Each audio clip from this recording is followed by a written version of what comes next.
Hi everyone, so today me and my friends we will be presenting our slides about the butter manufacturing process as our group project viewed through the lens of mass and energy balances principles. So in the content, firstly is introduction which will be presented by me. Secondly, process diagram which will be presented by Jenny. Thirdly, mass balance calculation, which also will be presented by Jenny. Fourth, process description, which will be presented by Anis. And lastly, conclusion, which will be presented by Akish. So, butter, as we all know, is a staple in kitchens worldwide, but its production involves a fascinating interplay of science and engineering. So the process begins with cream separation from milk, followed by pasteurization. Pasteurization ensures the product is safe for consumption and enhances its shelf life. After this, the cream undergoes churning, which is the key step. During churning, the emulsion is destructed, causing butterfat to separate from buttermilk. The resulting butter is then washed, kneaded, and sometimes salted to achieve the desired flavor and texture. From a mass balance perspective, this process accounts for all inputs material like cream, water, and any additives to minimize waste and maximize yield. At the same time, energy balance principles focus on the efficient use of thermal energy during pasteurization and cooling, as well as mechanical energy during churning. By applying these principles, butter production is not only efficient but also sustainable, ensuring high quality products with minimal resource waste. After doing all the research on the internet, this is a process diagram that I got for our butter process, where the main ingredient here is a raw milk, where we assume 7,000 is the maize flour that we need. So the raw milk will be separated into two material, which is skim and also cream. So for the skim got 2 process, while for the cream got 4 process. This is the value, all the value that we assume logically for our calculation. And for the detailed explanation about this process will be presented by Anis, but we will look at the calculation first. Now let's look at the mass balance calculation for our process diagram.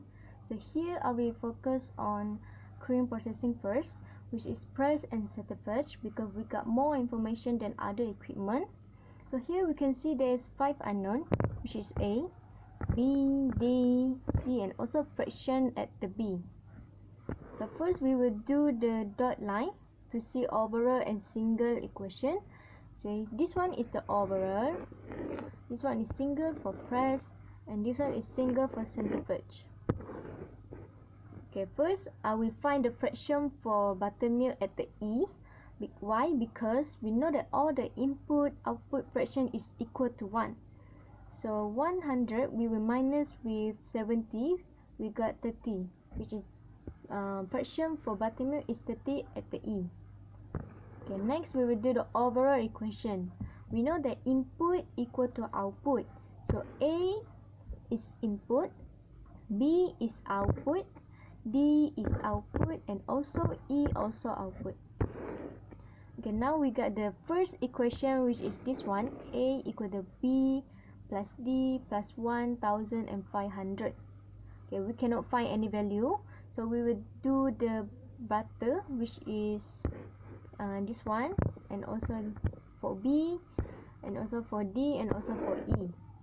So we know all the fraction we will divide by 100. So 20% will equal to 0.2.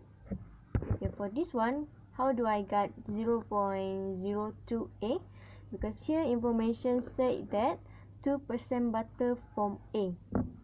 For D is 0 because D is 100% water, so there is no butter. So we can find for A value, which is 5,833 kg per hour. Okay, next I will use the single centrifuge equation here. We know that C is input, D is output, and E also output. So this is the first equation that we got, which is C equal to D plus 1500. Okay, next we will use the butter fraction. So we got the equation here, 0.5C equal to 1050. Why this here is 0? Because D is 100% water, which is there is no butter and buttermilk, which is equal to 0. So we can find the value for C, which is 2100 kg per hour.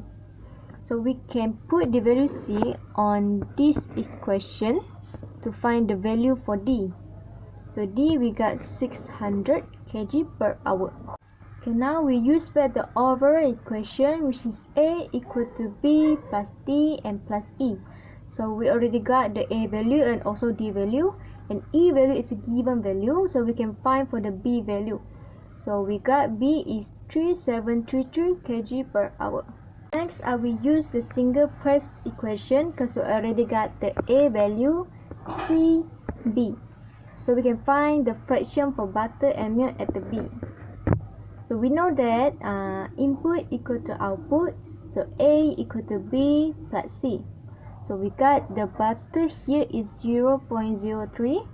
And to find the buttermilk fraction, we will minus with 0.03, which is 0.97. Let's look back at the process diagram. We know that at the separator got two unknown maize flour rate for skim and also cream. So here cream is actually 5833.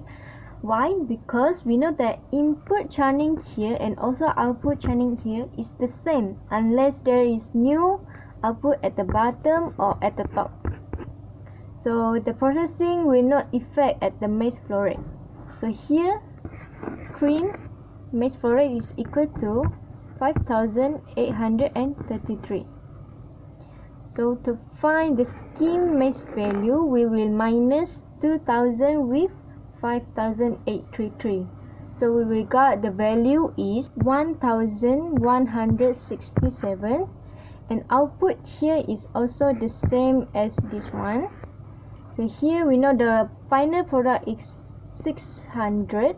So here we can find the water maize flour rate, which is we will minus this one with 600. So we will got the value here for water is 567. So next we will present it by my friend. Raw milk is separated into two main components, which is skim milk and cream. For the skim milk processing, it starts from the pasteurization, which is the milk is heated to kill harmful microorganisms, making it safe to drink, and it increases shelf life.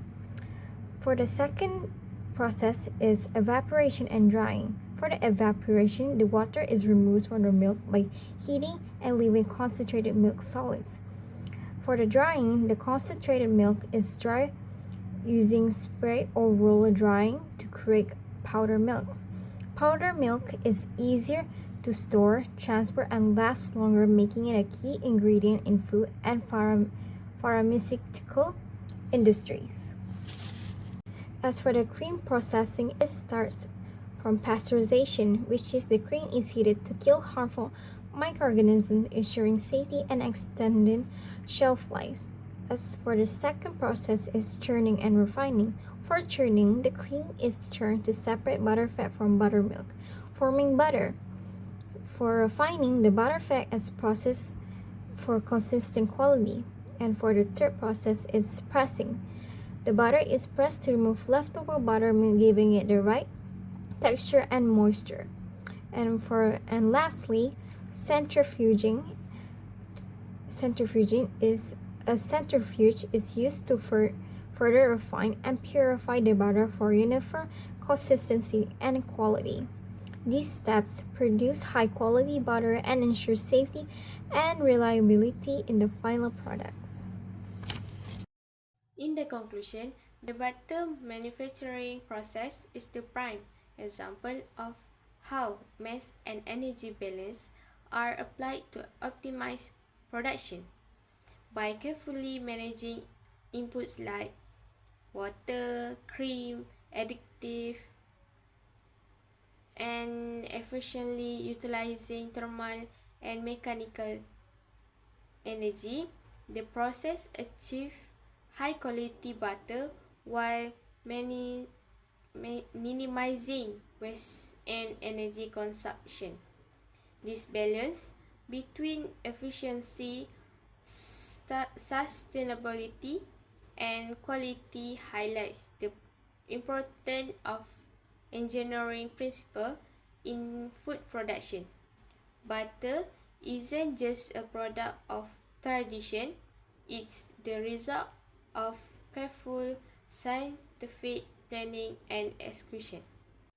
Thank you for the attention. I hope this presentation has given you deeper appreciation for the science behind butter production.